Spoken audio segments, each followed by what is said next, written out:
Welcome back, friends. It's always great to see our dear friend April McClure from Janet's Wish and our new friend Greg Horton from Integrity Home Care and Hospice.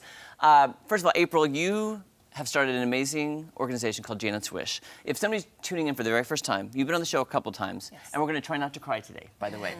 Tell us about Janet's Wish. Yes, and thank you so much for having us back. So Janet's Wish, I'll start with what the mission is. And Janet's Wish mission is to provide gifts of comfort to hospice patients, really hoping to make their lives feel as normal as possible at the end of life. Okay?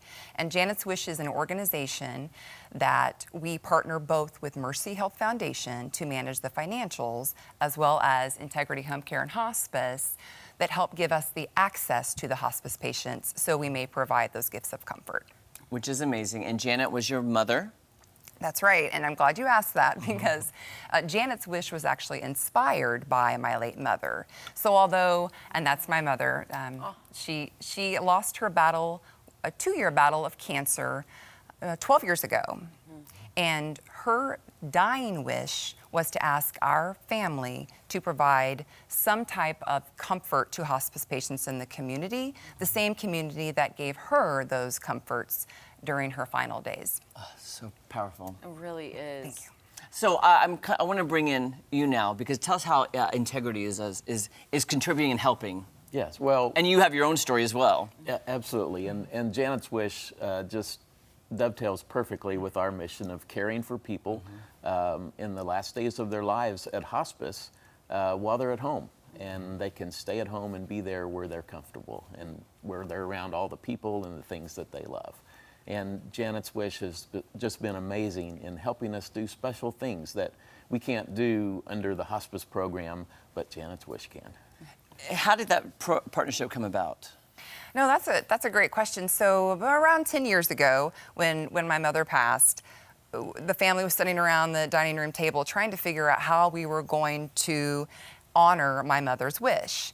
And we partnered with Mercy, which was then Integrity Home Care and Hospice, and the partnership together, we just knew that our missions aligned, and 11 years later, here we are, and it's been a beautiful thing. Yes. Oh, absolutely. Is there something, I'm just curious, do you find a common thing that many patients ask for in hospice? Like, hey, I would love to have like a crocheted blanket, or is there an item that many people ask for over and over again? Well, I'll start with that, and then I want Greg to share a story.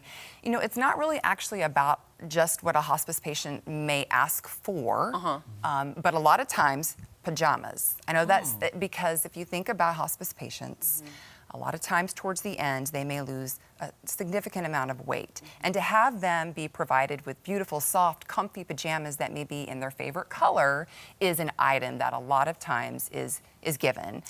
Something else is more of an observing of the hospice care team may observe what is something that they have an anniversary coming up, maybe a birthday, and they just make that happen for them. And you have a story as well? Yeah, one of the best ways to explain what the miracle is that happens with Janet's Wish is a story of our patients. We had an elderly patient who was homebound, bedridden, didn't have any visitors except for our staff and our volunteers. And when she was healthy, she loved to make things with her hands. She was very crafty. And so she asked our volunteer, if she could help her make a wreath for her door, for her front door. And Janet's Wish found out, and they bought all the supplies necessary, and the two of them made this beautiful wreath that she was able to hang on her front door. That is wonderful. It's the small things and it's the little things to feel normal. Right. That's what's important, is to feel just normal for whatever time you have left. And if we have time for one more story. Yeah, absolutely. But we had a single mom who had 2 teenage kids, a son and a daughter.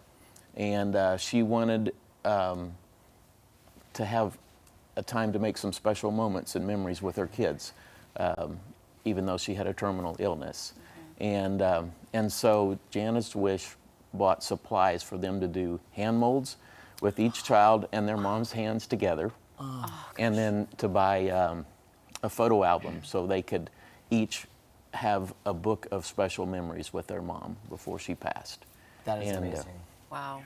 It's so, and again, I told April, like, if tears are shed, tears are shed, because it doesn't matter if your loved one passed last year or 25 years ago.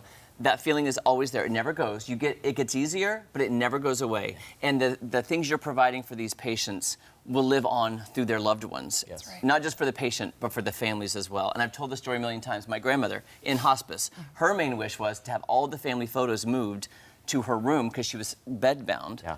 And she just wanted to see her photos of the family. Now I'm getting emotional. See, So when we talk about that stuff, that's the That's right. important stuff. Yeah, that's It's the very family. important. And I know you have a golf tournament coming up. Yes, thank you. So our annual golf tournament, our 9th annual golf tournament, is October 7th at Bear Creek in Osage Beach. This is our most significant way that we are able to raise funds so we can provide more gifts of comfort to the hospice community. Now, can people register for this? And yes, so if you'd like to register, sponsorships, we have whole sponsorships, golf sponsorships, teams.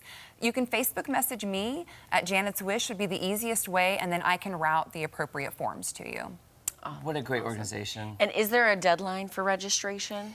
September 19th. Okay. Yes. September 19th. So and it's luckily on you got a October few 7th. weeks, Yes. which is good. That's right. Yeah. And if you have had or know somebody who's going through that hospice care, you don't understand what this organization does and how important it is to the people in the area because it is helping that transition and it's helping the families. That's what it's all about. It's about the patient, but it's about the whole family core, that organization. Absolutely. And thank you for Integrity for what you're doing. It's not an easy job. No.